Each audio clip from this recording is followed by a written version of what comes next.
이 잘못된 기독교 신학에 의해서 하나님은 히틀러보다도 잔인한 분으로 받아들여지게 되었죠. 사실 아무리 히틀러가 사람들을 고문하고 생체 실험하는 그런 잔인성을 보였다고는 하지만 그래도 결국에는 사람들을 가스실에서 죽게 하거나 화장터에서 태워져 재가 되었습니다. 그런데 많은 교회에서는 하나님께서 이 악인들이 영원토록 신음하고 고통스러운 비명을 지르는 것을 보실 수 있도록 그들을 살아있게 하신다고 주장합니다.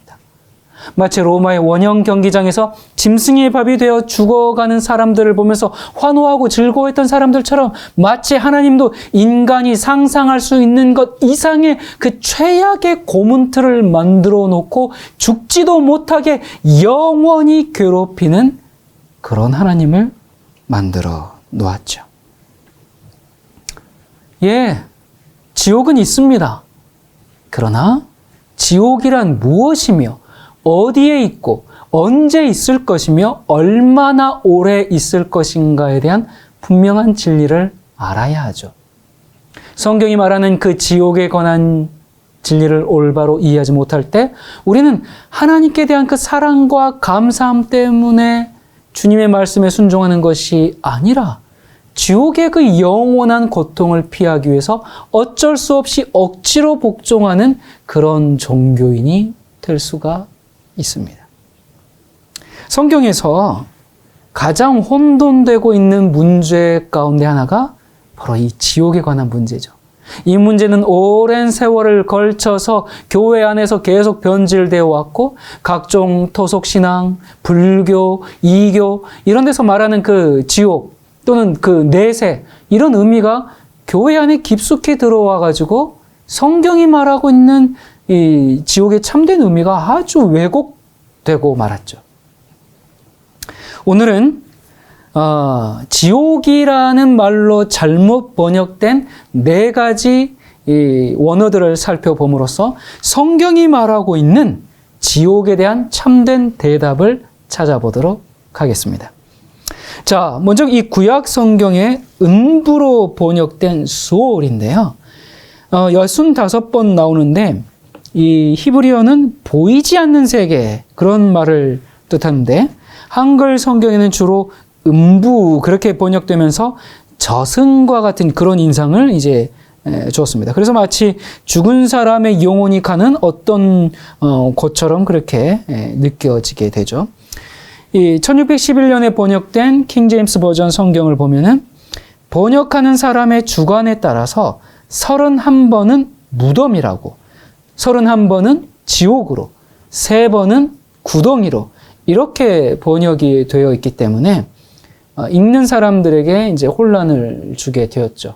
그러나 이제 20세기에 들어와서 계속적인 새로운 연구를 거치는 동안 이 지옥으로 번역된 이 수올이 문맥과 성경 전체의 사상과 의미에 맞지 않다라는 사실이 밝혀지게 되자 지옥이라는 말 대신에 무덤으로 번역을 하면서 잘못된 번역을 수정하게 되었습니다. 그래서 우리가 성경을 볼 때 음부로 번역된 수올이라는 말은 뭘로 이해해야 돼요? 무덤. 수올을 지옥이라고 그렇게 해석해버리면 성경에 나오는 그 의인들이 죽어서 다 지옥에 갔다는 엉뚱한 결론이 생겨버리기 때문에 그렇습니다. 자, 여기 몇 가지 예를 보면요. 첫 번째, 신실하게 산 야곱이 자기가 죽으면 갈 곳이 수올이라고 했어요. 지옥 간단 말인가요? 아니겠죠? 또 욥도 죽으면 자기가 수올로 내려간다 그랬어요. 지옥 아니겠죠? 무덤이죠. 그리고 다윗도 죽으면 가는 곳이 수올이라고 했습니다. 따라서 이 수올이라는 이 히브리어를 지옥으로 번역할 게 아니라 무덤 이렇게 번역을 해야 합니다. 자, 그러면 신약 성경은 어떤가?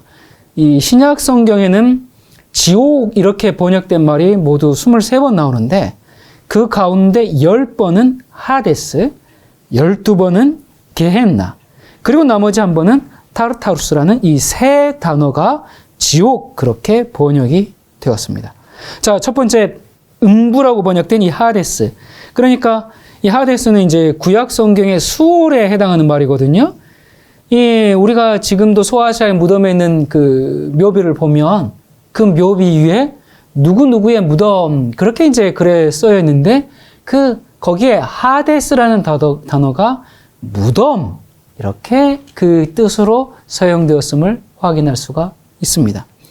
그리고 신약 성경에서 종종 지옥이라고 번역된 이 하데스는 죽은 악인들의 영혼이 불타는 그런 지옥이 아니라 죽으면 우리 모두가 가게 되는 무덤 또는 죽음 그 자체를 뜻한다는 사실을 우리가 성경의 본문만 주의 깊이 읽어봐도 알 수가 있습니다. 자, 킹제임스는 이제 하데스를 지옥으로 번역을 했는데 20세기에 번역된 성경들은 이 하데스를 아까 구약의 수호를 무덤이라고 한 것처럼 이 하데스는 신약의 하데스는 무덤 또는 원어 그대로 그냥 하데스 이렇게 표현함으로써 하데스를 지옥이라고 번역할 때 생기는 그 문맥상 신학상의 혼란을 피해주고 있습니다. 자, 첫 번째 구약 성경의 수호를 우리가 확인해 봤어요. 두 번째 이제 신약 성경의 하데스, 음부, 지옥이라고 된 것을 또 확인했는데 역시 무덤으로 이해하는 게 성경적인 이해죠. 자, 신약 성경에서 이제 나오는 이 또 타르타루스, 이게 이제 지옥으로 이렇게 이해가 되고 있는데요. 이 타르타루스의 원래 의미는 무엇일까? 베드로후서 2장 4절입니다.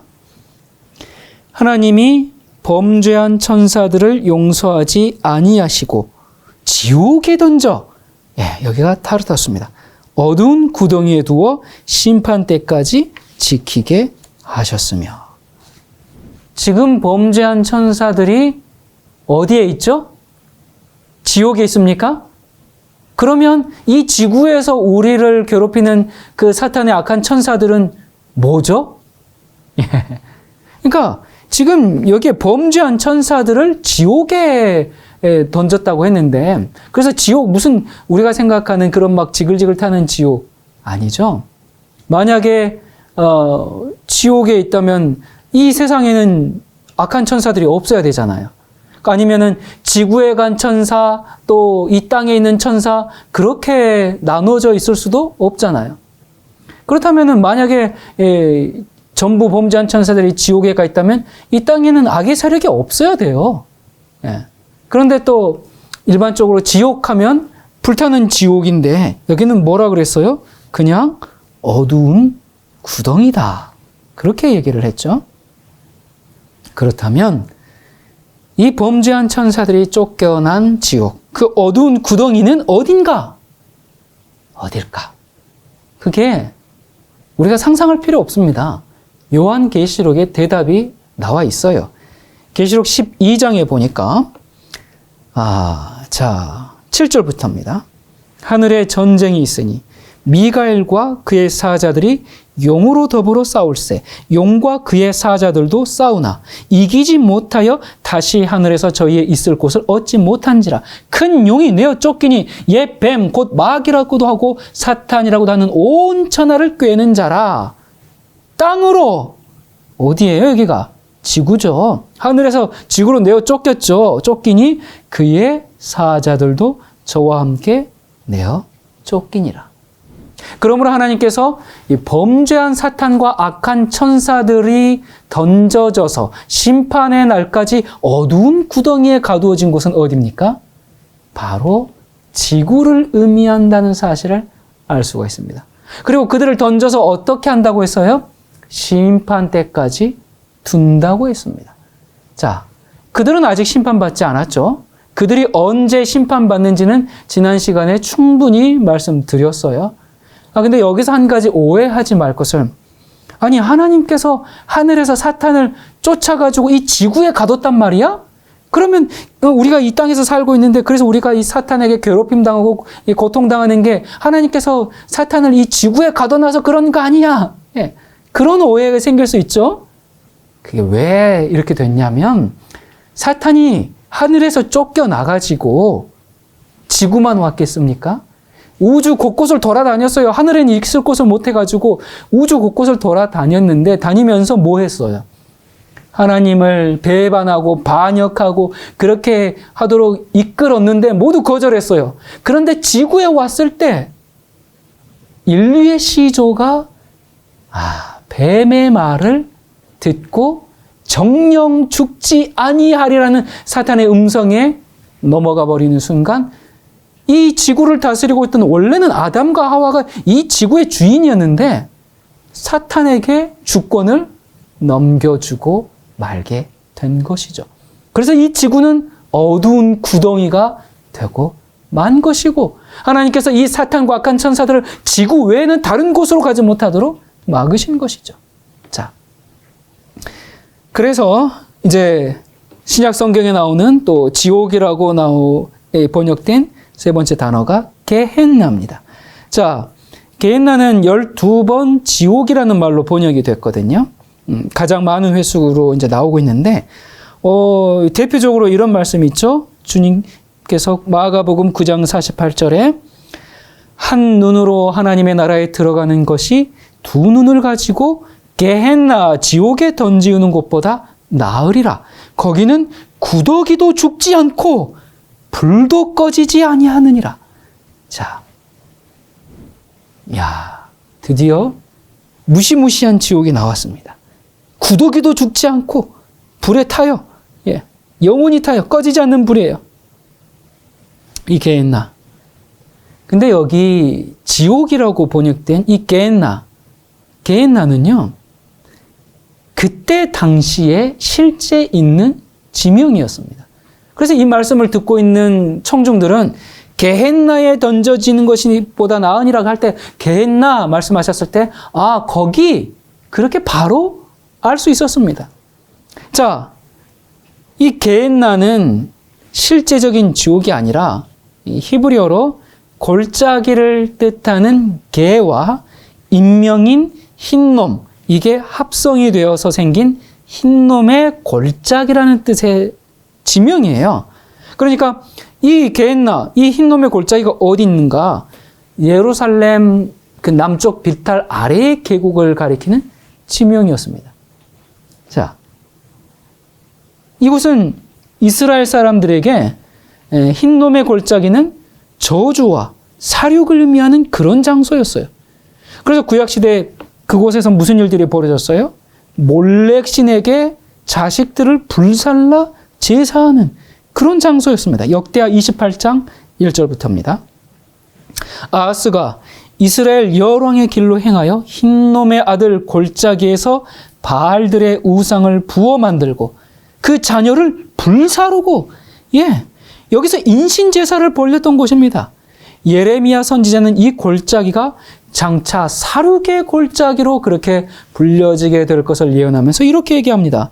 7장 31절 흰놈의 아들의 골짜기에 도벳 사당을 건축하고 그 자녀를 불에 살랐나니 사륙의 골짜기라 칭하리니 이 백성의 시체가 공중의 새와 땅 짐승의 밥이 될 것이나 그것을 쫓을 자가 없을 것이라.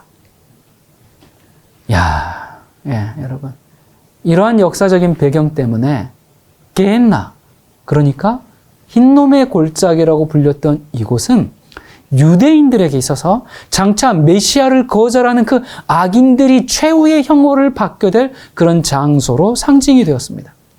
그래서 예루살렘에 사는 이 사람들은 그 게헨나를 쓰레기 처리장으로 사용했어요. 그 골짜기에는 항상 처형당한 그 죄인들의 그 시체들, 또 동물들의 사체들, 또 각종 쓰레기들, 이런 것들이 늘 타고 있었습니다. 거기엔 뿌연 연기가 꺼짐이 없이 계속해서 올라가고 있었고요. 또 시체들이 바글바글 모여가지고 막 부패하니까 당연히 뭐들이 생겨요?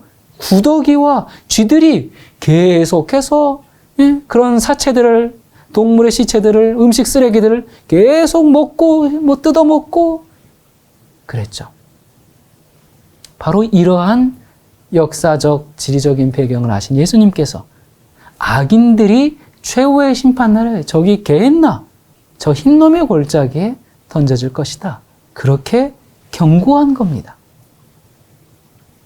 자, 근데 만약에 생각해 보세요, 여러분. 이 지옥이라고 번역된 게헨나가 유황불이 영원히 불타고 있는 진짜 지옥이라면, 거기는 진짜 구더기도 죽지 않는 그런 곳이거든요. 그러니까 하나님께서 구더기도 죽지 않도록 영생하는 구더기를 만들어 놓으셨다는 얘기예요. 인간들을 파먹기 위해서, 뜯어먹기 위해서 영원히 죽지 않는 구더기와 쥐들을 만들어 놓으셨다면 그런 자는 악마지 어떻게 사랑의 하나님으로 불릴 수 있겠습니까? 따라서 예수님께서는 그 벌레들이 우글거리고 쓰레기와 죽은 시체를 태우는 그 불길이 밤낮 타오르던 그 게헨나 흰놈의 골짜기를 가리키면서 마지막 심판날에 악인들을 태울 그 불을 그들에게 상기시켜주고 있는 거죠.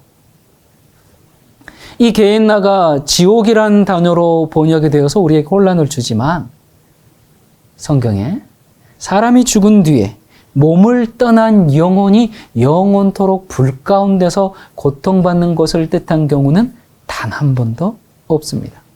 그 대신 장차 있을 그 재림과 심판의 때에 우리 그 악인들이 유황불로 소멸되는 곳, 즉 이 지구가 불못이 되어 죄와 죄인을 소멸하는 것을 말하고 있는 것이죠.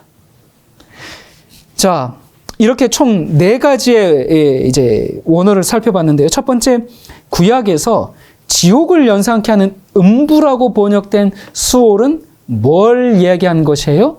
무덤을 말한 걸 우리가 알 수가 있고요. 그 다음에 신약에서 또 음부라고 번역된 하데스, 이것 역시 뭘 의미해요? 지옥이 아니라 무덤을 의미하는 것이고요. 세 번째, 지옥이라고 번역된 이 타르타수는 어디를 의미했어요?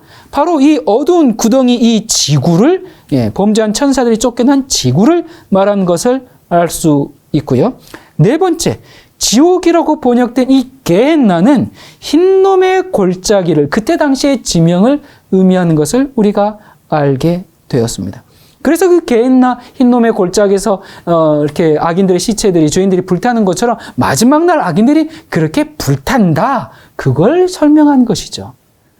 이렇게 4개의 단어 모두가 우리가 상상하는 그런 지옥을 가리키지 않는다는 사실이 이 원어적인 의미에서도 확인이 됩니다.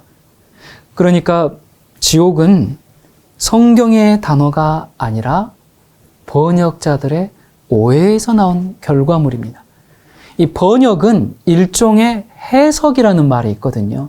그러니까 번역자들이 자신의 사상과 어떤 편견과 그런 것들을 가지고 잘못된 개념을 가지고 번역을 하다 보니까 자기의 그 견해가 들어간 해석이 돼버린 겁니다. 그게 우리에게 지금까지 전수가 되었죠.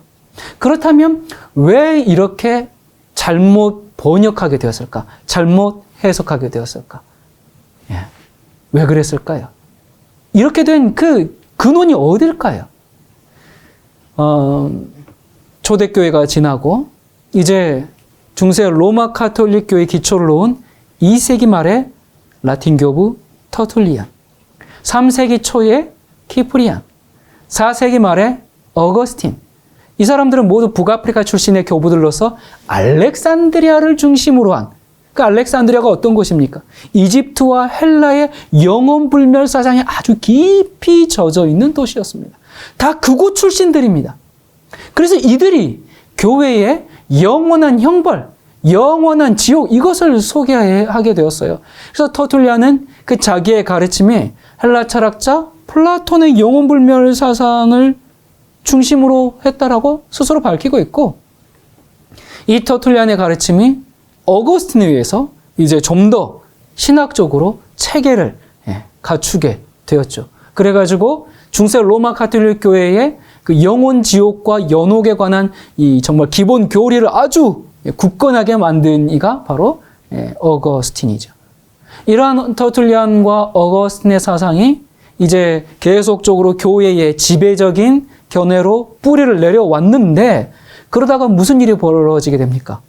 종교개혁자들이 이것은 바른 신앙이 아니다, 성경의 바른 이해가 아니다, 그러면서 계속적으로 배척하고 또 항의하고 정말 성경의 교리를 밝히고 그렇게 하면서 종교 개혁자들이 계속 이 교황권에 의한 이런 가르침에 대해서 이제 진리를 밝히고 그래서 빛이 밝아지고 하는 그때, 그래서 종교 개혁이 그렇게 일어나고 있을 그때에 무슨 일이 벌어집니까? 안타깝게도 칼빈에 의해서 이것이 교회에 다시 소개되고 뿌리 내리게 되지요.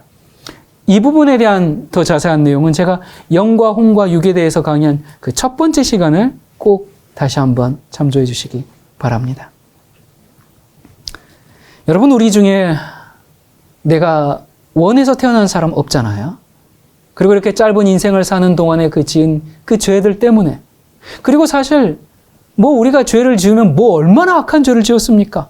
뭐 연쇄살인범이 뭐 얼마나 됩니까? 여러분 뭐 그렇게 많은 죄를 지었습니까? 이렇게 생각해보면 내가 평생 뭐 전과도 없고, 별로 많은 사람, 악하게 내가 그렇게 한 것도 아닌데. 근데, 영원한 세월 동안 죽지도 못하고 펄펄 끓는 유황불 고통받아야 한다는 이 영원 지옥. 자비롭고 공의로우신 그 하나님의 속성에도 어긋나고 잔인무도한 일이지요. 여러분, 물론 죄 중에 가장 큰 죄는 예수 그리스도를 거절한 죄입니다. 하나님을 믿지 않는 죄입니다. 그래서 하나님을 믿지 않고 그분을 거절했기 때문에 멸망받아야 합니다. 그런데 그 죄가 도대체 얼마나 크길래 영원토록 고문을 받아야 한단 말입니까? 사람으로 태어난 것이 얼마나 저주스러운 일이 되겠습니까? 하나님은 결코 그런 분이 아니십니다. 구원받지 못한 사람들이 지옥에서 고통당하는 것을 영원토록 그렇게 내버려 두시는 분이 아닙니다. 그런 하나님을 우리가 어떻게 상상할 수 있습니까? 우주 한 구석에서 펄펄 끓는 그 유황 불구덩이에서 영원히 고통당하는, 정말 구원받지 못한 우리의 부모님, 형제, 남편, 아내, 자식들을 보면서 하늘에서 영생복락에 무슨 가치가 있겠습니까? 거기에서 어떻게 춤을 추며 주님을 찬양하며 행복을 만끽할 수 있죠? 이 처참한 그 고통의 부르짖음이 끊임없이 울려 퍼지고 있는데 그 무한한 사랑이신 하나님의 귀에 그것이 음악 소리처럼 달콤하게 들릴 수 있을까요? 여러분, 이 영원 지옥설은 바벨론이 사단의 세력이 온 세계 주민에게 마시게 한 진노의 포도주라고 하는 거짓 교리 중에 하나입니다. 만약에 하나님께서 이런 일을 하신다면 그분은 사랑과 공의의 하나님이라고 불리울 수가 없습니다. 그것은 가증한 교리고 무신론자나 회의론자들이 오히려 기독교를 공격할 수 있도록 그들의 총에 오히려 탄환을 제공해 준 엄청난 폐해를 끼친 그런 교리입니다. 그리고 하나님을 정말 간절하게 찾으려고 하는 많은 사람들을 돌아서게 만든 교리입니다.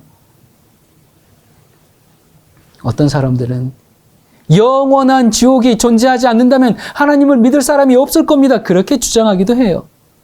그런데 어쩌면 그 반대일 수도 있습니다. 영원한 고통의 지옥이라는 교리 때문에 하나님을 믿지 않는 사람들이 더 많을 겁니다. 죄인은 사망에 처해지는 것이지 고문에 처해지지 않습니다. 죄의 싹은 사망이지 영원한 고통이 아닙니다. 하나님은 죄인의 죽음을 기뻐하지 않으십니다. 악인의 멸망을 슬퍼하시는 하나님이세요. 에스겔 18장 23절에 나 주 여호와가 말하노라 내가 어찌 악인의 죽는 것을 조금인들 기뻐하랴. 에스겔 33장 11절 주 여호와의 말씀에 나의 삶을 두고 맹세하노니 나는 악인의 죽는 것을 기뻐하지 아니하고 악인이 그 길에서 돌이켜 떠나서 사는 것을 기뻐하노라. 이스라엘 족속아 돌이키고 돌이키라. 너희 악한 길에서 떠나라. 어찌 죽고자 하느냐. 마태복음 23장 37절에 예루살렘아 예루살렘아 선지자들을 죽이고 내게 파송된 자들을 돌로 치는 자여, 암탉이 그 새끼를 날개 아래에 모음같이 내가 내 자녀를 모으려 한 일이 몇 번이냐. 그러나 너희가 원치 아니하였도다. 이렇게 예루살렘아 예루살렘아 이렇게 간절하게 호소해놓고 내가 그렇게 애쓰고 애썼는데, 내 날개 아래 모으려고 애썼는데 너희들 끝까지 안 돌아왔으니까 영원히 불로 지진다? 여러분, 이게 일치가 되나요? 매치가 됩니까? 이 지옥에 대한 교리만큼 하나님을 믿지 못하게 만드는 교리가 없습니다. 심판과 멸망이란 끝까지 하나님을 거절한 죄인이 죄와 한 덩어리가 되어서 죄와 분리되지 않았기 때문에 죄를 멸하시는 하나님의 진노에 의해서 죄와 함께 멸망당하는 겁니다. 죄인이 소멸되지 않은 채 영원히 불타고 있다면 이 우주 안에 죄도 여전히 남아있게 되어 죄를 멸시하는 그 하나님의 계획이 다 실패하게 돼버리는 거예요. 하나님은 죄와 공존하실 수 없는 분입니다. 그래서 이 우주에서 죄를 멸하시는 거죠. 지옥은 있습니다. 불못은 있죠. 하지만 그것은 영원히 존재하는 것이 아닙니다. 원래 지옥은 인간을 위해서 존재한 것이 아니라는 사실을 알아야 합니다. 사탄과 악한 천사들의 심판을 위해서 예비된 곳이에요. 하지만 우리가 죄를 버리지 않고 사탄의 형상으로 살아간다면 죄를 멸하실 때 우리도 멸망받을 수밖에 없는 겁니다. 여러분, 우리가 오늘 이렇게 살 수 있는 이유는 십자가의 사랑과 은혜 때문에 살 수 있습니다. 그런데 사랑과 그 은혜를 거절한 악인들은 하나님께서 심판하셔야 합니다. 이것이 또한 공입니다. 하나님께서는 죄인을 위해서 더 하실 수 없을 만큼 크신 사랑과 희생을 보여주셨어요. 돌이키고 돌이키라. 어찌 죽고자 하느냐 하면서 예수 그리스도의 보혈의 피로 우리의 죄를 용서해 주시고 성령을 통해서 매일 죄를 이길 수 있는 능력을 주시고 오래 참으시는 그 인내와 인자하심으로 우리가 지금이라도 돌이키면 회개할 수 있는 은혜의 시간도 계속 주고 계십니다. 그런데 하나님께서 얼마 동안 오래 참으셔야 할까요? 언제까지 참아주셔야 할까요? 영원토록 계속 그냥 참기만 하시면 될까요? 이 세상의 역사가 그냥 이대로 계속 영원히 가야 될까요? 그럴 수는 없죠. 주님께서 세상 역사를 마치시고 재림하시겠다고 약속하셨어요. 그렇기 때문에 끝나는 때가 있네요. 그래서 우리는 그 전에 주님께 돌아와야 합니다. 우리가 계속 자기 길을 고집하고 십자가를 짓밟고 그렇게 계속 떠나가버리는 사람들을 위해서 하나님께서 영원히 인내해 주실 수는 없습니다. 여러분, 우리는 아무도 멸망받기로 선택할 필요가 없어요. 왜냐하면 우리에게 베풀어 주신 그 하나님의 은혜가 너무 크고 우리의 구원을 위해서 이루어 놓으신 하나님의 그 사랑의 역사가 너무 크기 때문에, 그래서 우리를 구원하시기에 넉넉하시기 때문에 그렇습니다. 하지만 하나님께서 하나님의 그 사랑과 보호를 계속 거절하는 사람들을 더 이상 보호하실 수 없으시죠? 하나님의 그 눈물 어린 호소를 끝내 거절한 사람들을 버려두고 하나님께서 눈물을 머금고 떠나시는 그 하나님의 모습을 한번 생각해 보시기 바랍니다. 이제는 그들이 스스로 거둔 그 죄의 결과들을 거두게 하실 수밖에 없고, 이 죄의 세상에서 오랫동안 주님께 정말 탄원하고 고통당했던 의인들을 또 신원해 주기 위해서 이 세상의 죄의 역사를 마치셔야만 하는 겁니다. 수천 년이라는 오랜 시간 동안 사실 이 세상뿐만 아니라 온 우주에 죄로 인한 고통이 있어 왔습니다. 어쩌면 하늘은 인간이 죄를 지은 후에 더 이상 행복한 곳이 아니었을 겁니다. 이 지구가 이렇게 타락하고 그렇게 됐는데 하늘이 그냥 기뻐 찬양하고 노래하고 있었겠습니까? 슬픔과 탄식이 하늘을 채웠겠죠. 인간의 이 죄의 결과로 모든 슬픔과 고통을 해결해 주시기 위해서 하나님께서 매일매일 마음 아파하시면서 애쓰고 계셨습니다. 어떻게든 사람들을 구원하려고. 그래서 한 사람도 멸망에 이르지 않게 하시기 위해서 오래 참으시는 하나님의 그 사랑과 은혜 때문에 이 세상의 역사가 연장되고 있는 것을 우리는 봅니다. 여러분, 심판이라는 것은 하나님의 사랑을 거절한 사람들이 자기가 심은 것을 거두는 거예요. 하나님은 생명의 근원입니다. 하나님을 선택하지 않고 죄를 섬기기로 선택한 사람들은 하나님께로부터 분리되어서 스스로 생명에서 끊어지는 겁니다. 그래서 마지막에 하나님께서 죄를 태우실 때 죄를 회개하여 버리지 않고 죄와 함께하기로 고집한 사람들이 죄와 함께 탈 수밖에 없는 것이죠. 하늘에서 불이 내려와서 죄와 죄인들을 소멸하는 이때 그 광경을 바라보는 이들은 여러분 어떤 마음일까요? 그 광경을 이때 모든 의인들이 봅니다. 하늘의 천사들도 봅니다. 그리고 하나님도 예수님도 봅니다. 보면서 뭐 할까요? 어떤 마음이 들까요? 마지막으로 모두가 우는 순간입니다. 하나님도 어쩌면 정말 마지막으로 우시는 순간입니다. 자신이 창조한 피조물들을 영원한 불로 소멸시키는 그때 기쁨이 차고 넘치겠습니까? 그래서 모두가 함께 웁니다. 그래서 계시록 21장 3절부터 보면 하나님이 그들과 함께 계시니 그들은 하나님의 백성이 되고 하나님은 친히 그들과 함께 계셔서 모든 눈물을 그 눈에서 닦아주시니 다시는 사망이 없고 애통하는 것이나 곡하는 것이나 아픈 것이 다시 있지 아니하리니 처음 것들이 다 지나갔음이로라.